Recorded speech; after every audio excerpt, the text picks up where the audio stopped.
What is up, everybody? Today is the day I got my first deer, and I cannot wait to share it with you guys. It was just such an amazing experience. We seen a total of 8 bucks, 6 does, and a coyote today. The woods were live and moving. We got to see so much wildlife. Here are a couple deer out in the cornfield. We got to see 2 bucks fighting. I got to see another buck rubbing against a tree. I mean, we just got to witness so much. I unfortunately did not get a lot of footage for you guys today because I was actually had my bow and arrow in my hands most of the time, but my husband got some footage for you later on. I'll show you that. This is the footage I took here.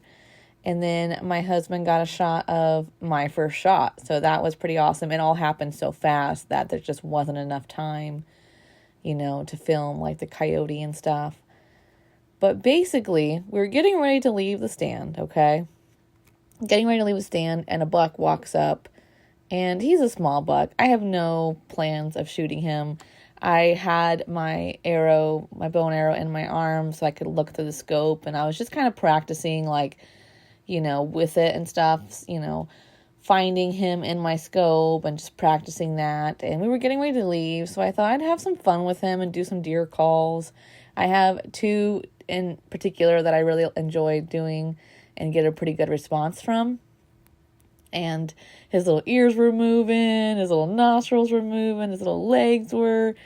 I was basically just talking to him, having a good old time.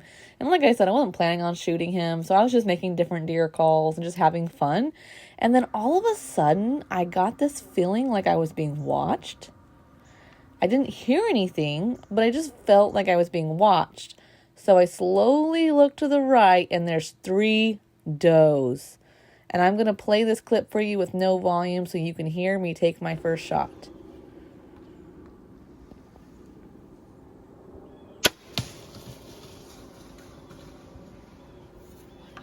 And there you have it, guys. I shot the middle one. There were 3 of them. The first one, she was on to me. She could see me, smell me, you name it. But the other 2 in the back were kind of just looking around, and the middle one was broadside. So I aimed for it. I completely felt very rushed. It was just, the adrenaline was too much. Because I was just having fun with the other buck, and I had to let my guard down because we were getting ready to leave. And I didn't even think I was going to be shooting something that day. And I just let my guard down. So when I turned and seen that deer just huffing and puffing at me, she had me locked in her eyesight.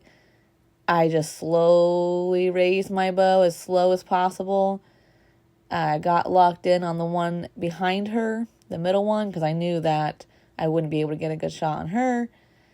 And right when I was trying to slow my breathing down and, get really sturdy and get a good solid shot, I seen the middle one lift his leg up, like they were getting ready to move. And I just kind of felt like shit, now or never. And so I took it.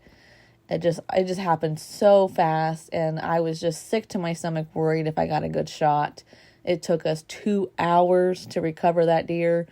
I wait in the stand. This is how I was taught by my father. You wait in the stand for 15 minutes, and then you walk back to the truck, the cabin, your house, whatever, and you leave it out there for an hour, no more than an hour, and then you start tracking, because coyotes will, follow an injured deer, and they will take your game from you. So after an hour, we went to start tracking, and it took another hour to locate the deer, and thankfully I did find it just laying down peacefully, it just, fell over. And I felt like once I realized I got a good shot and I knew that deer wasn't suffering, I could finally breathe again. And that is one thing I love archery season because it's so peaceful out there. There's not a bunch of gunshots. There's not a lot of hunters. Not a lot of people hunt archery. But on the other hand, too, it is a harder way to get a deer, if you know what I'm saying. You have to be more strategic of the distance of the deer and where you're going to be shooting your arrow based on how far the deer is standing away. And you have to watch out for the shoulder plate because it's an arrow, not a gun. And it's a lot to happen in 5 seconds. So I was just so relieved to know that I did get a good shot and that deer did not suffer. And We made sure that we thanked it for the harvest and its sacrifice. So thankful. I thought it was a doe. And then when we went to turn it over to drag it, I realized it had some extra parts down there, if you get my drift. And it was not a doe. It was a button buck is what they call it. But his little antlers hadn't even poked through the skin yet. And I kind of felt a different way knowing that I took that deer's life and it was probably only a year old. But my hunting buddies reassured me that it happens to everybody, and especially archery season, when you don't have like a good hunting scope and stuff, it's hard to know if it's a buck or not. And to me, it looked like a doe. And even when we walked up to it, we thought it was a doe. So it is what it is, but it's my first deer, so I'm super excited. I got to gut it myself, and then my hunting buddy taught me how to skin it. I did about half the skinning, and mostly because I was just taking too long. We were running out of time as far as the temperature and time goes. So I got about halfway, I would say, and then he took over and kind of helped me get the rest of that skin off so we could get it in the truck and get it to a processing facility.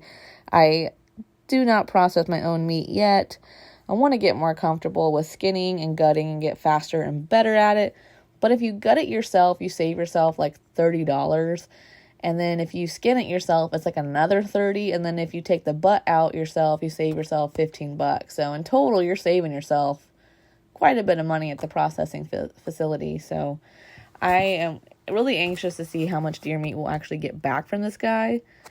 And I will keep you guys updated. Thanks for watching. I hope that you enjoyed this video. And like I said, I'm sorry I didn't have more footage, but it was just really intense, a lot going on, and I'm going to try to get more footage next time. Thanks for watching, and I'll see you guys next time. Be safe in the woods. Be respectful. Your prize is taking that deer's life, and to honor it and be respectful that that deer made a sacrifice for you and to feed your family. And I will see you guys next time.